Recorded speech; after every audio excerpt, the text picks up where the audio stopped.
বিরাট একটা ছাতা মাথায় নিয়ে যাচ্ছে। একেতে ছোট মানুষ আর বিরাট একটা ছাতা মাথায় নিয়ে যাচ্ছে।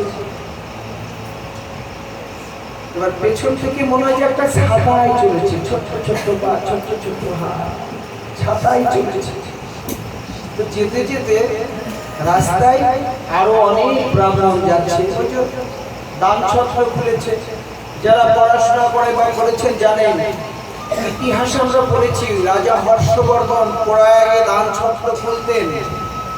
দান প্রতি বছর দান ছত্র খুলত, যে যা চাইতো বা যতটা রাজকোষে জমা হতো সারা বছরে সব দান করত। দান করার পর কি করত, নিজের রাজ পোশাকটা খুলে পর্যন্ত দান করে দিত। কেন? বৈরাগ্য আসার জন্য, আনার জন্য। দান করে সেখান থেকে একটা সাধারণ মানের বৈষ্ণবীয় পোশাক পরে আমার তার ইষ্ট দেবতাকে ভক্তি শ্রদ্ধা প্রণাম জানিয়ে আবার রাজকার্যে ফিরে আসে। তদ্রূপ অসুর হলে কি হবে গো? ভগবানকে চায় আর জানে ভক্ত হলো ভগবানের প্রাণ, ভক্তই ভগবানের পিতা মাতা। তাই ভক্তকে যদি ভালোবাসা যায় তাইলে ভগবান খুশি হয়। ভক্তকে ভালোবাসলে ভগবান যতটা খুশি হয়, বেদ পুরাণ উপনিষদ কোনো কিছু পাঠ করলেই অত খুশি হয় না। তাই ভক্তকে সামনে রেখেছেন, এমনকি বলেছেন ভক্ত আমার মাতা পিতা, ভক্ত আমার ভাই। খাওয়াইলে খায়, না খাওয়াইলে অনাহারে যায়। ভক্ত যেভাবে ঘুরাই সেভাবেই ঘুরি। কেন? ভক্তের হাতে লোহার দড়ি, লোহার দড়ি না প্লাস্টিকের দড়ি? ভক্তের হাতে প্রেমের দড়ি গো, বিনা প্রেম সে নাহি মিলে নন্দলালা। दूध पीने से होरी मिले तो बहुत बत्स बाला থাকবে না, গর্ব থাকবে না। বলি একটা গর্ব ছিল, যে যা চাইবে তাই দেব, এই শব্দ। যে যা চাইবে আমি তাই দেব। আমি স্বর্গ জয় করেছি, আমি মর্ত জয় করেছি, পাতাল জয় করেছি, আমার কোনো অভাব নাই। যে যা চাইবে আমি তাই দেব। এই কথাটার মধ্যে অহমিকা ফুটে উঠেছে। ও মা, আমি যদি এখানে বসে বসে আমি সব জানি, এটা খুব সুন্দর হবে। আমার আমি বলছি আমার অহংকার নাই, গর্ব নাই, এটা আমি সব জানি, এটা অহংকারের কথা হবে না? একটা গভীর অহংকারের কথা হবে। কিন্তু আমি জানি না অহংকার সংস্কৃত ভাষায় বলা হলো অহম, অহময় হসন্ত, অহম যুক্ত যোগ কা মায়াকার বয়স। অহম মানে আমি, আর কার মানে কাদের? আমি তো আমার না। হ্যাঁ, আমি যে পোশাকগুলো পরেছি ভক্তরা দিয়েছে। এই যে সামনে একখানা ভাগবত আছে দেখেছেন, বালুরঘাটের মলয় মজুমদার দিয়েছে, রবীন্দ্র লাইব্রেরি, যদি কারো জানা থাকে। খাটিয়ারা দেখছেন, চিনবেন। এই যে এই কুচিয়াবাড়ি ব্রিজের ওখানে একজন আমার ভক্তি কি প্রচার করবে, আমি তোমার নাম প্রচার করে দেব। আজকে আপনাদের আশীর্বাদে হয়তো এমন জায়গার নাম জানতাম না, চিনতাম না, সেখানেও ভগবান আমাকে নিয়ে যায়। কেন? উনি প্রচার করেনি। তুমি কার শক্তিতে শক্তিমান, কার ভক্তিতে ভক্তিময়। তুমি এখানে এসেছো আমার শক্তি নিয়ে, আমি তোমাকে কৃপা করে প্রদান করেছি। তাই আমার ভক্তের সামনে আমি তোমার ভেতরে থেকে দুটো কথা বলে তোমাকে শান্তি দিচ্ছি, ভক্তকে দিচ্ছি। আর ভক্ত যদি শান্তি পায় তখন আমিও শান্তিতে পরিপূর্ণ হয়ে যাচ্ছি। কি সুন্দর কথা। অহংকার আমি কার? আমি তো আমার না, কোনো কিছুই আমার না। আজ আমার গীতায় বলেছে কালোটা অন্য কারো ছিল, আগামীতে আবার অন্য কারো হয়ে যাবে। তো না হবে না, নিয়ে তো ওর সাথে কিছু নিয়ে যেতে পারবো কি? বা নিতে পারবো। দেখবে শিশুদের হাত মুঠ করা থাকে, টান করবেন যখন হয় 7 দিন 15 দিন আবার মুঠ করে দেয়, টান করে দিবেন আবার মুঠ করে, টান করে থাকবেন। আর যেদিন শেষের দিনে কেউ যাব তখন জোর করেও হাতটা মুঠ করা যাবে না, এইভাবে টান করে যাবে। দেখবেন লক্ষ্য করে, এগুলো লক্ষ্য করবে, টান করে যায়, মুঠ আর হয় না, উড়ে দিলেও হবে না। কি দেখায় বলতো, কি দেখায়? হাত খোলে না, ভগবান 16 আনা পূর্ণ করে দিয়েছে, মুষ্টিবদ্ধ করে থাকে। এখন বলেন যে ও কি বোঝে না, ও কি বোঝে? আরে বোঝার মালিক তোর ভেতরে আছে, বোঝার মালিকটাই তোর ভেতরে। আর যখন যাচ্ছে হাত দুটো খুলে দেখে যাচ্ছে,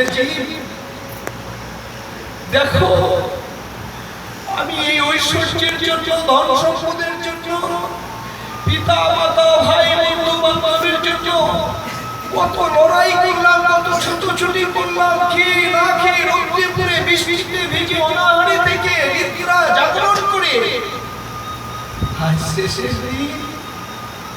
সব কিছু ফেলে রেখে হাত দুটি পাকা করে চলে যাচ্ছে, কিছুই নিয়ে যেতে পারলাম না।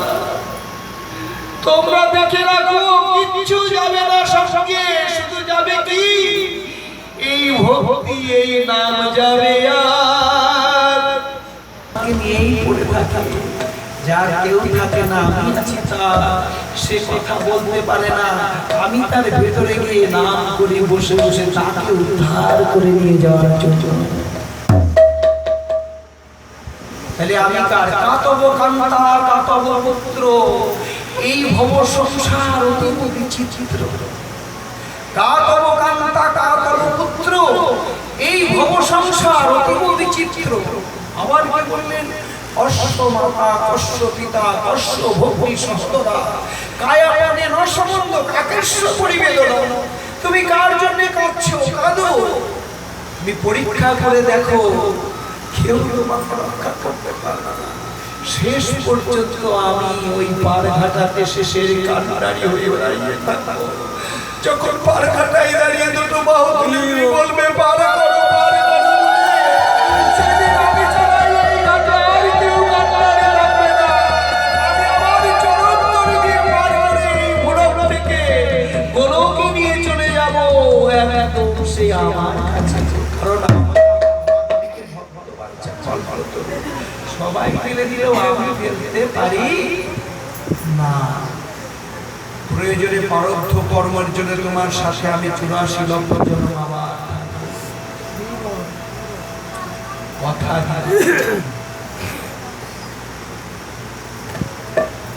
সেই জন্য কেউ কারণ নয়, তার জন্য কিন্তু অবহেলাও কাউকে করা যাবে না। পরিপূর্ণ ডিউটি করতে হবে বিউটি হওয়ার জন্য। অফিসার যেমন তার বসকে খুশি করে ডিউটি করে, আমাদেরও কর্তব্য করে তার খুশি করতে হবে। এই মা 2 দিন আসতে পারেনি, বাড়ি অসুস্থ সবাই, তার আগে কিন্তু প্রতিনিয়ত আসে। কি ভগবান অখুশি হবে? ভগবান জানে অন্তর্যামী যে সে তার পরিবারের এদেরকে সেবা করছে, অর্থাৎ আমি এদের ভেতরে আছি, আমাকেই সেবা করছে। জানে না? জানে তো নাকি? তাহলে সে যদি সিনেমা দেখতে যেত তাহলে হয়তো কুপিত হতে পারত, যে তুই এই ভক্তির কথা আস্বাদন না করে এই সময় ওখানে ব্যয় করছিস।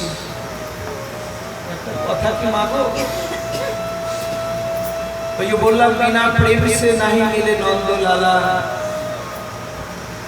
যার যেমন ভাব তার তেমন লাভ, যার যেমন মনের আশ, হৃদয়ের আশ, তার তেমন প্রকাশ। বহু আশা নিয়ে পৃথিবীতে এসেছি ভগবানের সাধন ভজন করবার জন্য। এত সুন্দর দেহটা পেয়েছি, ভজনের দেহ। সেই দেহটা কোন কাজে লাগাবে দেখাচ্ছে আজকে বলি মহারাজ। এবার চলছে বামন অবতারে, বামনদের চলছে ছাতা নিয়ে, দেখছে সামনে অনেকগুলো ব্রাহ্মণ যাচ্ছে। ওই যে সংবাদ আছে, ঘেরা পিটিয়ে দেওয়া আছে, যা চাইবে তাই দেবে। এক দল যাচ্ছে, রাস্তা ভরে মানুষ, আগানো যায় না। এখন এত বড় ছাতা নিয়ে কি করে যাবে আগে, তাই না? এত মানুষ ছেলে ওই ছাতা নিয়ে আগে যাওয়ার চেষ্টা করছে। ওই ব্রাহ্মণের পিছনে তাকিয়ে দেখে একটা বাচ্চা ছাতা নিয়ে যাচ্ছে। যাই বাচ্চা, থামো থামো থামো, কোথায় যাও তুমি এত বড় ছাতা নিয়ে? বলছে কোথায় আর যাব? তো আপনারা কোথায় যাচ্ছেন? আপনারা তো আমার বড় শ্রদ্ধেয়, কোথায় চলেছে? ব্রাহ্মণরা কি বলা বলি করলো জানেন? বলা বলি করলেই কাউকে কিন্তু সত্যি কথাটা বলবা না, তাহলে কিন্তু এই শিশুটা যদি শুনে আগে যায়, বাচ্চাটা এ দেখতে যেমন দেখো, দেখলে মন ভরে যায়, প্রাণ ভরে যায়, আবার কথাও বলছে কি সুন্দর, দেখো হেসে হেসে। এ গেলে কিন্তু বলিরা মহারাজের সব দান আগে নিয়ে নিবে, সব দিয়ে দিবে, আমরা কিছুই পাবো না, বলবা না। তো বলছে যে ওই আমরা একটু ওদিকে যাচ্ছি, আমরা ওদিকে যাচ্ছি, তো তুমি কোথায় যাবে? বলছে আপনারা যখন বললেন না আপনারা বড়, আমি কি বলবো, আমিও ওইদিকে যাচ্ছি, আমিও ওইদিকে যাচ্ছি। তো দেখি একটু ভারী দুষ্ট, চালাক, বলে না চলো এক কাজ করা যাক, রাস্তায় এমন ভাবে যাবো আটকিয়ে যাতে ওই বড় ছাতা নিয়ে আর এগিয়ে যেতে না। এবার যাচ্ছে, আবার কেউ বলছে আরে ও তো বাচ্চা মানুষ, ছোট ছোট পা, ছোট ছোট হাত, যে ছুটি ও যাবে কি করে আগে, আমাদের সাথে হেঁটে পারে? বলছে হ্যাঁ এটাও ঠিক, তবু রাস্তা জন্য ব্লক করে যাচ্ছে। আর অন্তর্যামী ভগবান আমার তো ছোট ছোট পা, আমি তো পারবই না, এবার যেয়ে দেখো না আমার আগে চলো না। কিছু দূর যাওয়ার পর পেছনে তাকিয়ে দেখে নাই, কে বলছে বাচ্চাটা নাই, বলছো ও আর যায় না, এই এর মধ্যে ভিড়ের মধ্যে কোথায় ভেঙে গেছে, পিছনে চলে গেছে। ভালো, এখন যখন ফাঁকা মাঠের মধ্যে রাস্তার সামনে তাকিয়েছি সবাই, দেখে আরে ওই তো সেই ছাতাটা আমাদের সামনে, ওকে দেখা যাচ্ছে না, ছাতা ওই যে ছাতা, তাড়াতাড়ি হন হনিয়ে করে গেছে, দেখি তো কোন দিক দিয়ে গেল, চিন্তায় গেল কোন দিক দিয়ে, নইলে মাঠের ভিতর দিয়ে কোনো দিক দিয়ে দৌড়েছে, ছোট তো ক্লান্তি নাই, দৌড়াদৌড়ি করে চলে চলে শেষ। চল চল আবার রাস্তা, যতই যাই ওর আগে আর যেতে পারে না। তখন বলছি কি করা যায়, কি করা যায়? বলছে আরে চলো না, ও আবার পেছনে পড়বে, অত চিন্তার কিছু নেই। এবার সোজা রাস্তায় যাচ্ছে যাচ্ছে যাচ্ছে, কিছুক্ষণ পরে আর দেখতে পাই ছাতা, আর দেখতে পাই। তখন বলছে ওই ছাতাটা আবার পেছনে পড়ে গেছে, দেখো আর দেখা যাচ্ছে, আর দেখা যাচ্ছে না। অন্তর্যামী ভগবানের লীলা তো। চলো এবার ফিরে সুস্থ, পেছনে দেখাচ্ছে, পেছনেও দেখা যায় না, সামনেও দেখা যায় না, ও আর নাই, ফিরে ফিরে গেছে। আচ্ছা এইবার যেমন দেখুন বিশ্বরীতলা বিশ্বরীতলা থেকে পার হয়ে আসলে রাস্তায় ওইখানে দাঁড়ালে বাড়ির সোজা ওই পর্যন্ত দেখা যায়, যায় না? দেখা যায় তো। তো যতদূর ব্রাহ্মণদের চোখ যায় দেখছি যে আর দেখা যায় না। আস্তে আস্তে যখন এই ভক্তের বাড়ি আসবে, তখন এই মোড়টাই যখন দাঁড়িয়েছে, দেখা রে ওই যে ছাতাটা সবার আগে বাড়ির সামনে, মহা মুশকিল, গেল কোন দিক দিয়ে? আমরা তো সাথেই ছিলাম, বরং ওখানে দরজার সামনে দাঁড়িয়ে কি বলছে জানেন? বলে আসুন আসুন আসুন, আপনাদের জন্য আমি দাঁড়িয়ে আছি, আসুন। আপনারা তো আমাকে সঙ্গে আনবেন না, আমি বুঝতে পেরেছি। আর কারো মুখের কথা নাই, বলে দেখো তো ছোট মুখে কি বলে, দাঁড়িয়ে আছে, বলছে আসুন আপনারা আসুন, একসাথে যাবো, ওই জন্য দাঁড়িয়ে আছে।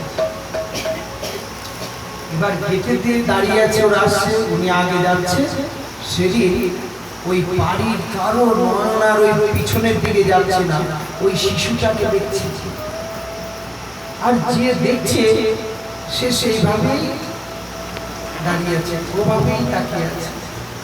বামুনদেব একবারে বলি মহারাজার বাড়ির ভেতরে ঢুকে গেছে, সবাই তাকিয়ে আছে, চুপ করে আছে, কোনো শব্দ নাই। তো ও বামন দেব ঢুকে গেছে, সব নাই লোকজন নাই।